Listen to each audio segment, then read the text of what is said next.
Donc, mesdames, messieurs, nous allons reprendre nos travaux et entendre le professeur Jean-Pierre Le Breton qui va nous parler de ce principe sur lequel le droit de l'urbanisme bute régulièrement, c'est-à-dire le principe d'indépendance du législation et la façon dont il s'en accommode. Il s'en accommode. Ah bon. Bien, merci, bonjour à tous. Très heureux de revenir et de venir une fois de plus dans la faculté de droit d'Orléans, qui est un lieu d'échange de droit de l'urbanisme depuis longtemps et devrait peut-être figurer, être gravé au mur les titres des colloques qui se sont succédés.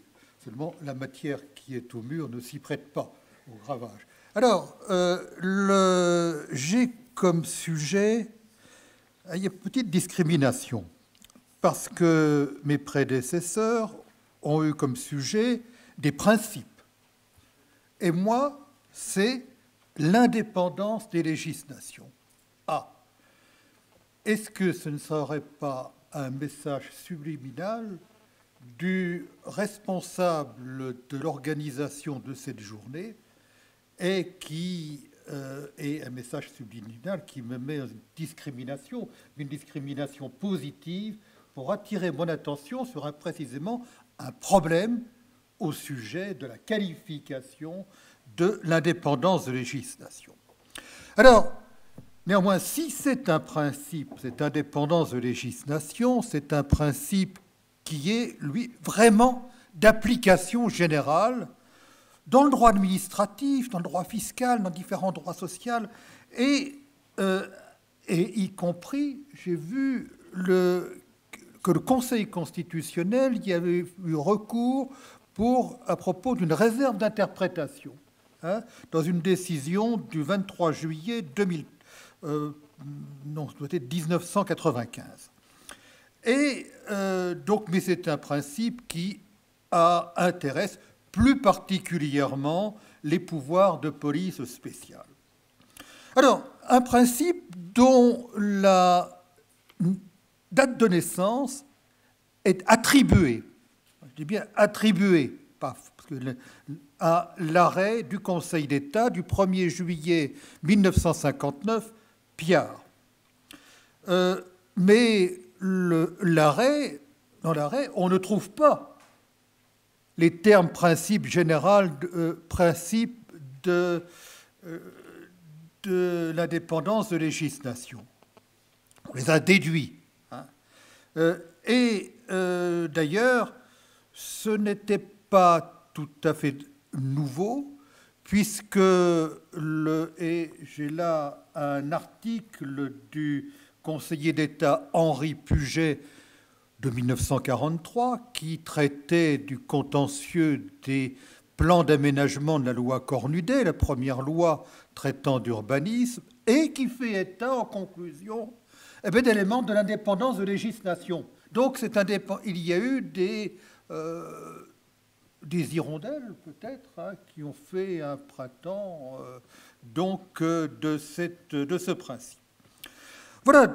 Un principe, ensuite, qui a donné lieu à une abondance d'études et de commentaires. Des thèses. La thèse de Mme Stilmonquès, qui a été préparée ici, sous la direction d'Henri Jacot, et qui a été soutenue en 1995. Une autre thèse de Mme Deloste, et les polices administratives spéciales et le principe d'indépendance des législations, qui a été publié à la LGDJ en 2001. Et on ne compte pas les articles, les notes de jurisprudence, notamment parmi les participants à cette journée, et j'en identifie au moins 4. Donc, vous mesurez donc cette importance doctrinale en doctrine. Un principe, enfin, sur lequel le Conseil d'État s'est penché, notamment dans le rapport remarqué « L'urbanisme pour un droit plus efficace » et de 1993, semble-t-il, et d'où je tire, c'est une définition applicable à l'urbanisme, une définition qui se déduit d'ailleurs de l'idée générale qu'entre deux législations, s'il n'y a pas de connexion, s'il n'y a pas de lien établi entre elles, eh bien, elles s'appliquent indépendamment l'une de l'autre. Ce qui donne ces deux formules qui sont dans le rapport. D'une part, les autorisations d'urbanisme n'ont pas à assurer le respect de législation extérieure, et d'autre part, l'irrégularité d'une autorisation délivrée au titre d'une législation est sans effet sur la validité des autorisations d'urbanisme. Principes qui ont un caractère naturellement réversible.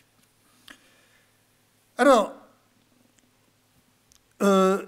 le principe, tel qu'il est décrit, tel qu'il est présenté dans ses composantes, s'applique entre législations, avec la difficulté d'entendre ce que sont des législations. En réalité, il ne se contente pas d'être entre des masses législatives, comme on pourrait le penser, ou des groupes de lois, mais entre lois et à l'intérieur d'une même législation. Par exemple, le code à l'intérieur du code de l'urbanisme, ou la création d'une ZAC, les rapports entre la création d'une ZAC et le respect du plan local d'urbanisme, savoir si la création d'une ZAC doit respecter tout ou partie du code de l'urbanisme, pose un problème donc qu'on a pu voir sous l'angle de l'indépendance de législation. Alors, voilà des éléments généraux relatifs au principe d'indépendance de législation, considérable dans son ampleur, dans l'ampleur de ses points d'application. Et moi, je vais essayer naturellement devant vous d'aborder le régime sous des angles en rapport direct avec la notion de principe, d'un unique principe.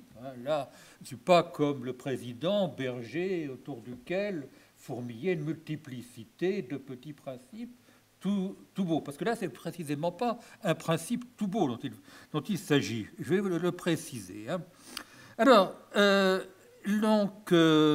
effet, et ce sera le premier point, c'est un principe qui est l'objet de discussion. Ce n'est pas un principe bien aimé. Et d'autre part, je verrai ensuite le champ couvert par ce principe, qui est un champ donc assez élastique. Et je terminerai enfin par en m'interrogeant sur la justification de la qualification de principe pour essayer de remplir ma mission, Monsieur le Président. Alors, tout d'abord, le premier point, un principe discuté. Le moins qu'on puisse dire, c'est que l'indépendance de législation ne soulève pas l'allégresse. Que procure la doctrine habituellement à propos des principes fondamentaux. Au mieux, il s'agit d'une opinion mélangée, comme cela apparaît dans le rapport du Conseil d'État, qui dit « l'indépendance de législation a bien des inconvénients, mais il faut s'en accommoder ». Bon, déjà quand on dit ça, c'est pas très encourageant. Mais alors, chez un nombre important d'auteurs, et on en reparlera tout à l'heure, des spécialistes de droit de l'environnement, il s'agit d'une franche hostilité, sans qu'ils donnent des solutions de remplacement, d'ailleurs, en général. Alors, voilà donc des éléments de malaise. Alors, pourquoi ces malaises, et ces malaises sont-ils bien justifiés? Les causes du malaise. Alors, les causes du malaise, il faut observer que le malaise ne s'observe pas de manière égale suivant toutes les branches du droit administratif. J'ai pris des arrêts récents et que j'ai pu trouver, un en matière de cession d'établissements sociaux et médico-sociaux, où étaient en cause des problèmes très importants après une liquidation judiciaire qui affectait la survie de l'entreprise. Et ça a donné lieu à un arrêt de 2007, du 13 juillet 2007, avec une note Hervé Rial, mais ça n'a pas soulevé de problème dans la doctrine, pas plus qu'un arrêt d'à peu près de la même époque sur les pouvoirs d'homologation des circuits de course d'automobile. Un arrêt du 1er juillet 2005, un arrêt de section. Donc, pas supporté de polémique. Alors, l'épicentre de l'indignation, elle se situe précisément entre le droit de l'urbanisme et les autres polices administratives spéciales affectant l'utilisation du sol. C'est tout de même là, d'abord, qu'il y a donc les problèmes. Alors, à quoi cela tient? Ça tient à ce que l'objet de l'urbanisme, en expansion constante, tend à déborder sur celui des autres polices. Et qui est un problème d'ailleurs qui s'est posé dès le début du droit de l'urbanisme. Tout simplement parce qu'on a créé les plans d'urbanisme par la loi de 1919, la loi Cornudet, en les ajoutant aux lois qui définissent d'autres pouvoirs de police administrative spéciale. Donc, on a juxtaposé sans prendre en compte les problèmes d'éventuels chevauchements et qui sont devenus des problèmes aujourd'hui de frontières aussi compliqués aujourd'hui qu'hier ceux du Saint-Empire romain germanique, et notamment des trois évêchés. Donc, là, il y a ce problème où une législation a tendance à recouvrir les autres, et donc pose des problèmes de frontières.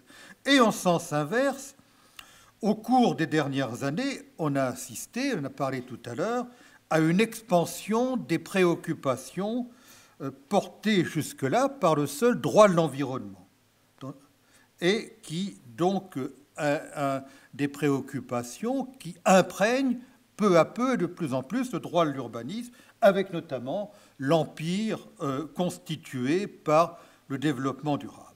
Donc voilà une difficulté de séparer, de distinguer entre ces législations, et les conséquences, eh bien les conséquences, vous les connaissez. La première, c'est qu'une même opération peut relever de plusieurs autorisations, une même opération, plusieurs autorisations, chaque autorisation répondant à une législation différente, et qui donc doivent être demandées distinctement. C'est d'ailleurs été l'objet de la première arrêt sur l'arrêt Pillard de 1959, où il était question de la nécessité d'obtenir et le permis de construire et l'autorisation de ce qui ne s'appelait pas encore les installations classées, une autorisation au titre des établissements dangereux, incommodes ou insalubres. De la même façon, donc, dans ces et là on va voir une difficulté, un commerce qui est, par sa taille, soumis à la législation de l'équipement commercial, doit faire, à côté du permis de construire, s'il a une construction nouvelle, ou le réaménagement d'une construction existante, l'objet d'une autorisation d'équipement commercial. Et ce qui fait que, le cas échéant, il pourra bénéficier de l'autorisation d'équipement commercial et néanmoins se voir opposer un refus de permis de construire parce que le plus exclut les commerces à l'endroit considéré.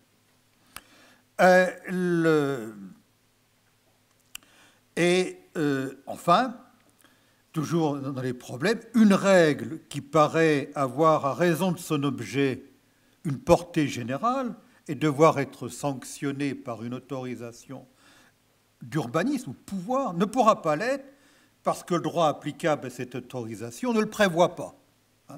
C'est l'affaire du principe de précaution.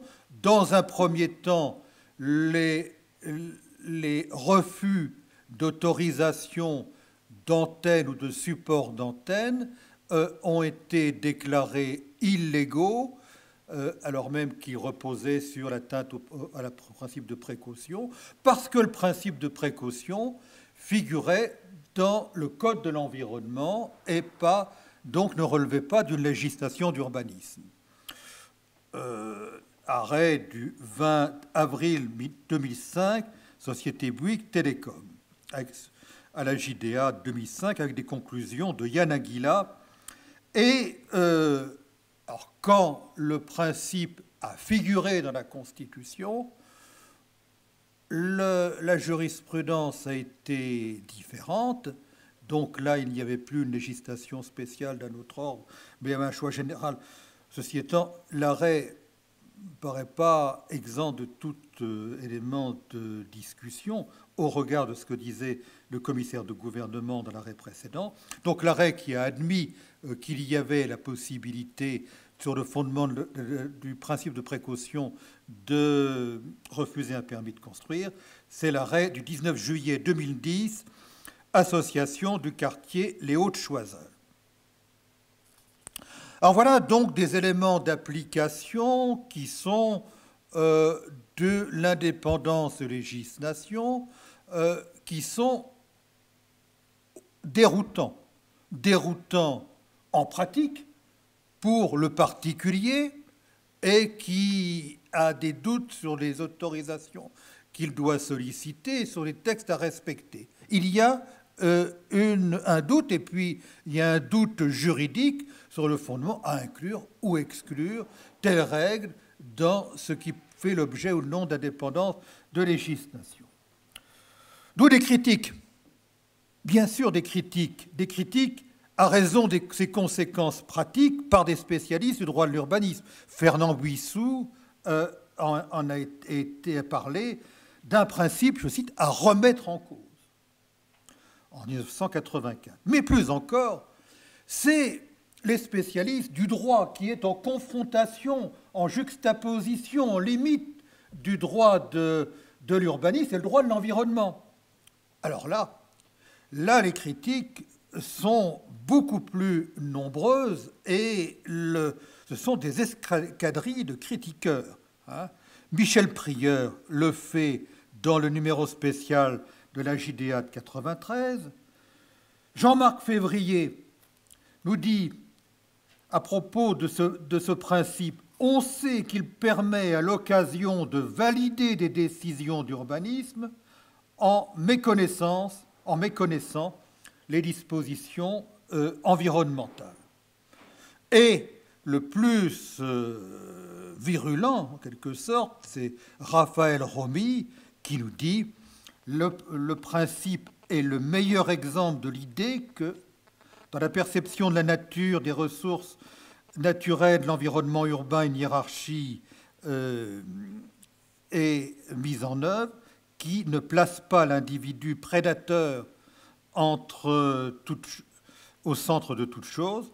Elle se heurte de toute manière, au sein de ce même droit, aux secteurs les plus techniques et prétendument écologiquement neutres. Là, c'est dans les mélanges Jacqueline Morand de Villers. Voilà les critiques. Et néanmoins, comme le dit le président Gégouzeau, le principe tient bon. Traduction de « et pour Simo Eve » de Galilée. Alors, le principe tient bon. Il ne fait pas de doute pourtant, et personne ne le discute, que le principe a des conséquences déroutantes et dont on comprend aisément qu'elles sont mal acceptées. Mais à qui attribuer ces conséquences déroutantes? Au principe lui-même ou à l'état de la législation, à partir duquel les principes sont définis. Et, par exemple, faute pour le texte d'avoir établi des liens de connexité, comment admettre qu'une règle de la législation A soit sanctionnée par une autorisation de la législation B? Finalement, c'est une... Alors, et que fait la jurisprudence en cette matière? Parce qu'il y a des cas où les cas sont nets, hein, donc il n'y a pas de doute. Hein. L'état des règles fait que l'indépendance doit être respectée, mais il y a des cas où là, il y a incertitude, où il y a il n'y a pas une frontière, mais une espèce de halo. Hein, et on pouvait citer le cas du principe de précaution avant qu'il soit inclus dans la Constitution. Il arrive que ces rapports soulèvent des incertitudes et il appartient alors à la jurisprudence de se prononcer sur le lien éventuel. La tâche est souvent délicate et il suffit de voir les conclusions du commissaire de gouvernement. On citait l'arrêt Bouygues Télécom avec des conclusions très très approfondies, très fines de Yann Aguila, mais on pourra en citer bien d'autres. Là, c'est toujours un problème difficile. Et avec une jurisprudence qui peut hésiter ou qui peut changer. C'est le cas, par exemple, de la soumission de la déclaration d'utilité publique d'expropriation au plan local d'urbanisme ou avant au plan d'occupation des sols. C'est un problème qui relevait en partie de l'indépendance de législation. Eh bien, il y a eu un premier temps où le Conseil d'État a affirmé qu'il y avait distinction avant d'établir par un arrêt d'Amveuve Barbaro de 1974 qu'il y avait un lien de connexité de telle sorte que la déclaration d'utilité publique devait respecter donc le plan. Alors, la jurisprudence intervient, mais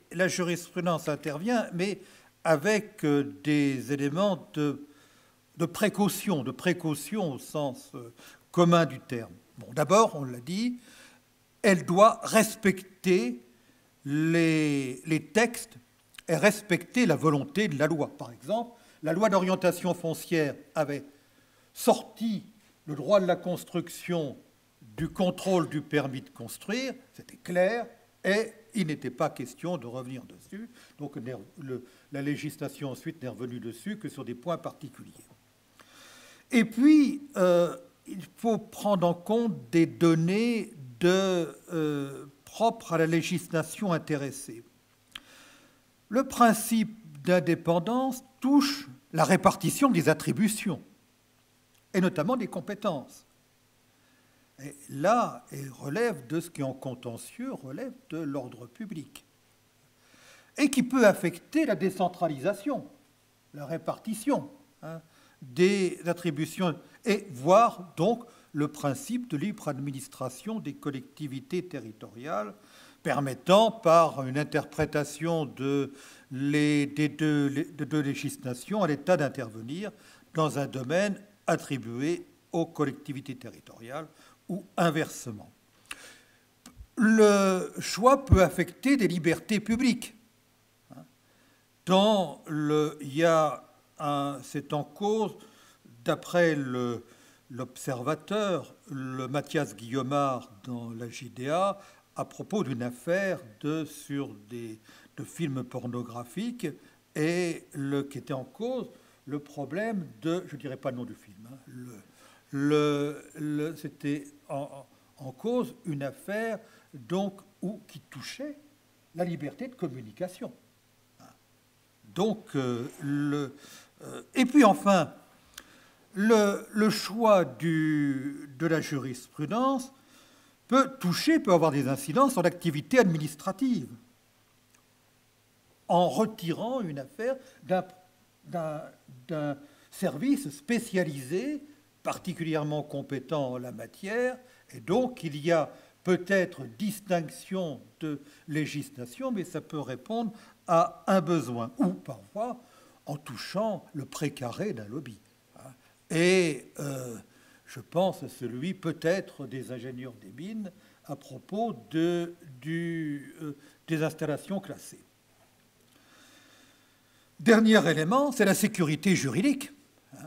Selon qu'on établit ou non des liens entre deux législations, ça posera un problème pour l'administré qui, se fondant sur le seul texte, aura cru avoir fait des démarches suffisantes, rempli les conditions suffisantes pour obtenir son autorisation, mais dira non, non, il fallait respecter tel autre texte. Donc vous voyez que ce problème d'indépendance de législation touche un problème, je dirais presque de connectique législative, de lien ou non à établir entre des éléments normatifs, et c'est quelque chose de très sensible. Et est-ce que l'indépendance le principe d'indépendance n'est pas quelque part le principe de la légalité, et avec une interprétation du contenu de ces légalités des différents textes, inévitablement par le juge. Alors, il y a une solution pour résoudre les problèmes qui résultent de ces frontières. Eh bien, on ne touche pas au principe, on retouche les lois. On retouche les lois afin que le problème de frontières, on fait bouger les lignes, en quelque sorte. Et là, j'aborde le deuxième point de l'exposé sur le champ couvert par le principe. Donc, ce champ, le principe s'applique à toutes les législations ou éléments de législation entre lesquels n'ont pas été fixés des liens express de coordination ou de subordination. C'est comme les propositions. Il y a les propositions indépendantes en grammaire, donc, et on les applique quelles, et puis il y a les propositions indépendantes coordonnées. Je me souviens, c'est les indépendantes coordonnées, ou etc., et puis les propositions subordonnées. Eh bien, le principe d'indépendance est réservé aux propositions indépendantes. Alors, et ce qui veut dire, en quelque sorte, ce principe s'applique par défaut. Il s'applique par défaut de coordination. Il s'applique par défaut de lien. Soit un défaut qui est justifié, soit un défaut qui pose problème, et alors le législateur a toute la latitude de modifier les textes et d'établir la connexion qui manquait. Et alors, établir des connexions, il y a deux paliers. Il y a tout d'abord le premier palier qui est de correction de la législation. Et c'est là une manière de faire du législateur français. C'est par cette méthode que pratique le législateur français, avec un éminent auteur qui a montré la voie, c'est Georges Vedel, dans un article sur le permis de bâtir à la Revue de droit public en 1937.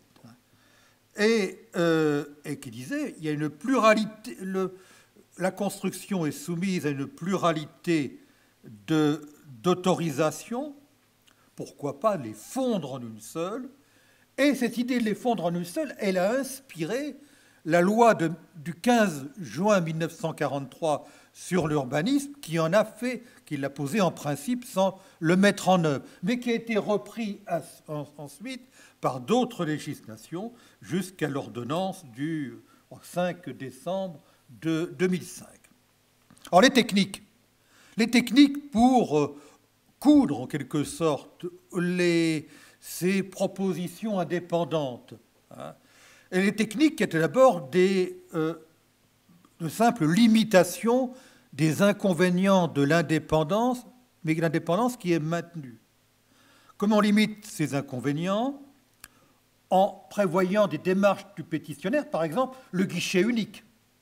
Le guichet unique, au moins, c'est un élément d'atténuation des effets de l'indépendance, puisque c'est au même endroit que seront déposées les différentes demandes d'autorisation. Et puis, dans le régime juridique, des éléments de procédure communs. Par exemple, l'étude d'impact, même régime dans différentes législations. L'enquête publique, l'évaluation environnementale. Ah non, l'évaluation environnementale, c'est différent suivant le code de l'environnement et le code de l'urbanisme pour une raison apparemment mystérieuse. Donc, là, on part, et puis après, il y a non pas corriger les effets, les remèdes symptomatiques, par des remèdes symptomatiques, mais traiter du problème par l'introduction de liens de coordination, de conjonction de coordination, dirait-on. Alors, faire pour une autorisation, faire l'obtention d'une autre autorisation, la condition du dépôt d'une autre autorisation. Remplacer l'une des autorisations par un avis de la procédure de celle qui est maintenue. Et, notamment, un avis conforme, l'autre autorisation ne peut être obtenue que si a été obtenu un avis conforme de la première. Et donc voilà des éléments, et il y en a bien d'autres aspects, vous les retrouverez dans les manuels d'Henri Jacot et de François Priet, et également dans le manuel de ma collègue ici présente. Et donc dans les excellents manuels. Et puis, on peut créer également, à côté des liens de coordination, des liens de subordination. Ainsi, par exemple, les servitudes d'utilité publique qui, pendant longtemps, relevaient d'une législation distincte de celle du plan d'occupation des sols, et qui ont été donc introduites une exigence de subordination, laquelle a été supprimée parce qu'il y a des avancées, il y a des reculs dans la coordination. Alors, le problème de ces solutions, c'est que c'est un travail de Sisyphe. L'abondance des législations fait que le problème est qu'ils ne sont pas toujours aboutis, ou parce que c'est très difficile de voir où sont les problèmes de frontières, font que le problème se reproduit à nouveau, et chaque fois, il faut essayer de coudre les législations. Alors, que faire? Que faire? Il y a une solution, la révolution. La révolution, elle vient de Suisse.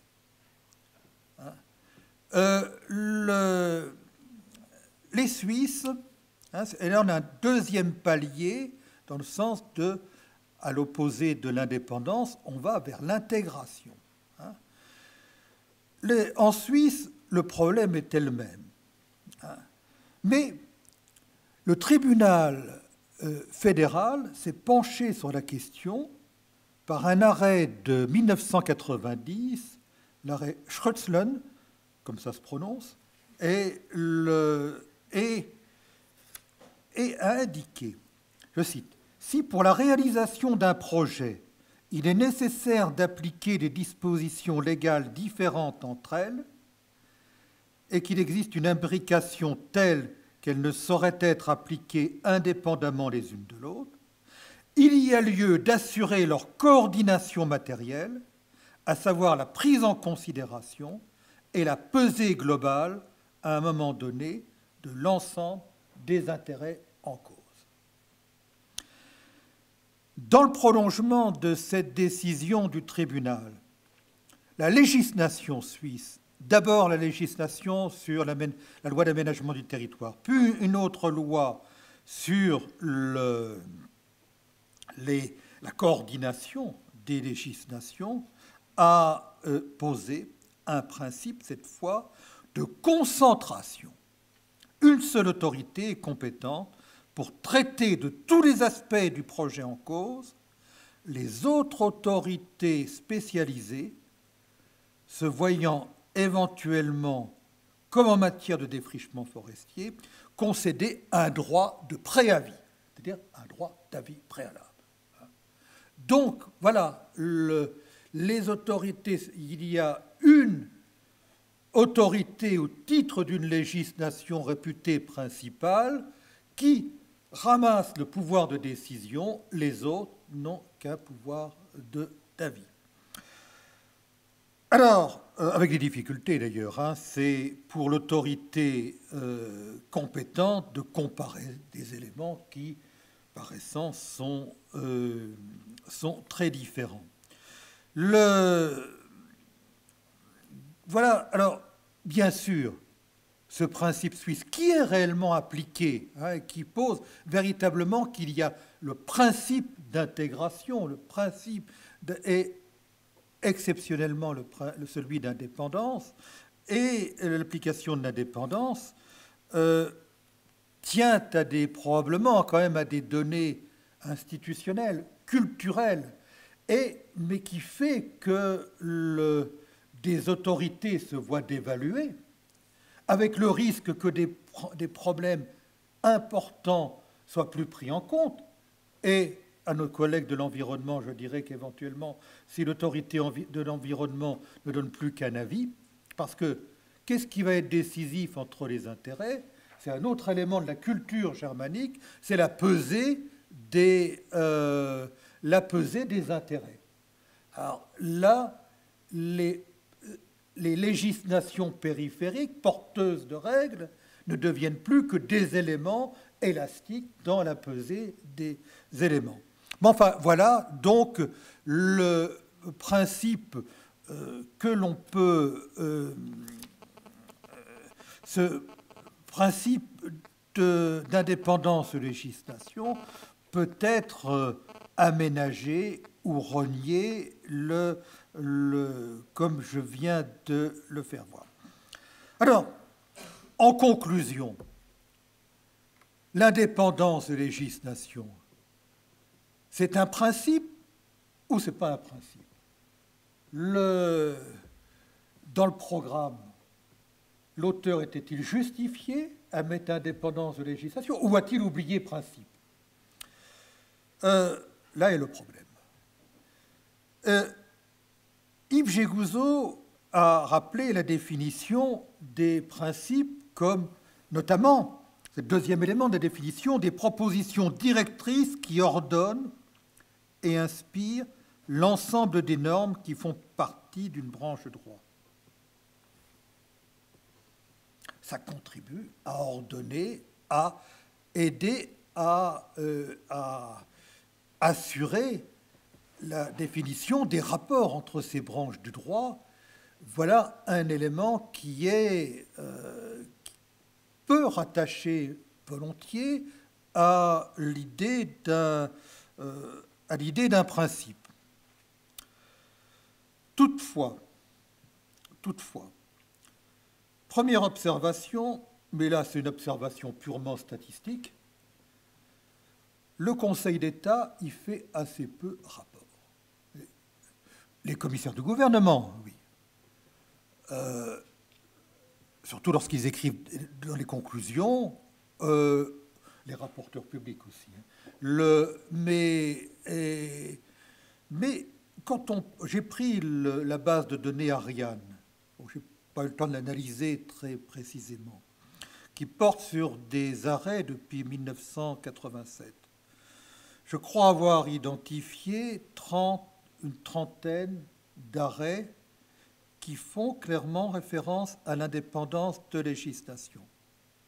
Mais ce que préfère le Conseil d'État, et c'est un indice, il préfère parler de législation distincte et de procédure indépendante, montrant qu'il est plus dans la technique ou dans la technique limitée de combinaison, de non-combinaison des textes. Voilà. Alors, on pourrait encore dire, Les principes, on les a entendus tout à l'heure, de participation, de décentralisation, c'est des principes positifs, c'est des principes stimulants pour tous les participants à cette journée. Là, l'indépendance de législation, c'est un principe, mais là je touche le domaine, un aspect subjectif. Et je terminerai par quelque chose, une question, mais qui est uniquement entre nous, parce qu'elle n'est pas très respectable, c'est que, est-ce qu'on peut imaginer que quelqu'un présente sa candidature à la présidence de la Société française du droit de l'environnement en demandant en même temps d'organiser un colloque sur le principe d'indépendance de législature en droit de l'environnement. Hein, alors même que le droit de l'environnement est irrigué de la même façon par le principe d'indépendance de législation. Donc voilà sur cette question, je termine en vous remerciant de votre attention.